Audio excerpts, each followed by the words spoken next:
네, 이런 날씨 속에 침수 피해를 줄이기 위해서는 빗물바지의 역할이 중요합니다. 우리 주변에 있는 빗물바지들이 제 역할을 하고 있을지 밀착카메라 이희령 기자가 돌아봤습니다. 취재진이 가장 먼저 찾은 곳, 강원도 춘천시 신사호동의 50호 마을입니다. 이른 아침부터 쏟아진 비로 길엔 이미 물이 고였습니다.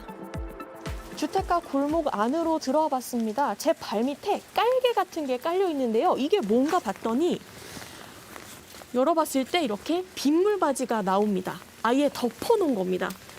이런 곳은 여기만 있는 게 아닙니다. 조금 더 가볼까요? 여기는 덮개가 한 겹이 아니고 세 겹이나 덮여 있습니다. 이렇게 무겁고 커서 잘 들리지도 않습니다. 이 마을에서만 빗물바지 8개가 덮개로 덮여 있었습니다.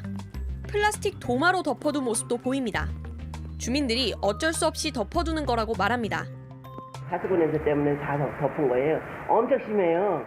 이제 날씨 더워져서 창문 열고 문 열고 그러는데 또 어떻게 해요? 주민분들이 하는 데 대해서 내가 냄새 나는 걸 책임져 주지 못하니까.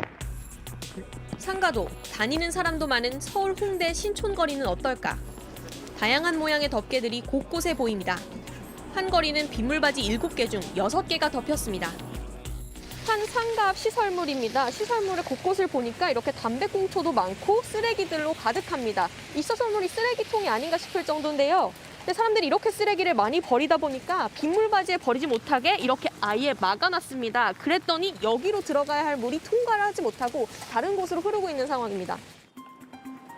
구멍이 완전히 막혀 생긴 웅덩이들. 지나다닐 때도 불편합니다. 일대 좀 위험한 부분이 없지 않아 있죠. 튀기면서 그 도로가 정확히 안 보이니까요. 옆에 있는 사람들한테 튀기고 그러니까 좀 미안하기도 하고. 가게 상인들은 여러 이유로 덮개를 두고 있었다고 설명합니다. 이거 문제점이 많아. 사람들이 행인지 들어가면 버리잖아요. 담배 꽁초라든가 그런 이물질이 막 들어가. 실제로 흡연 후 담배꽁초를 빗물바지에 버리고 가는 사람들이 있습니다. 이곳을 찾은 손님들이 버리고 간 쓰레기 때문에 거리가 상당히 더럽습니다. 이 앞에는 빗물바지도 있는데요. 빗물바지를 보시면 이렇게 담배갑, 담배꽁초들이 널브러져 있어서 사실상 쓰레기통처럼 보입니다. 그리고 담배갑 같은 경우에는 이렇게 비에 젖어서 들러붙어 있습니다. 여기 한번 이 빗물바지를 열어보면 잘 열리지는 않는데 안을 보시면 오래된 꽁초들이 모여 있습니다. 다른 쓰레기들이 더 쌓이게 되면 역류를 일으킬 수 있는 환경인 겁니다.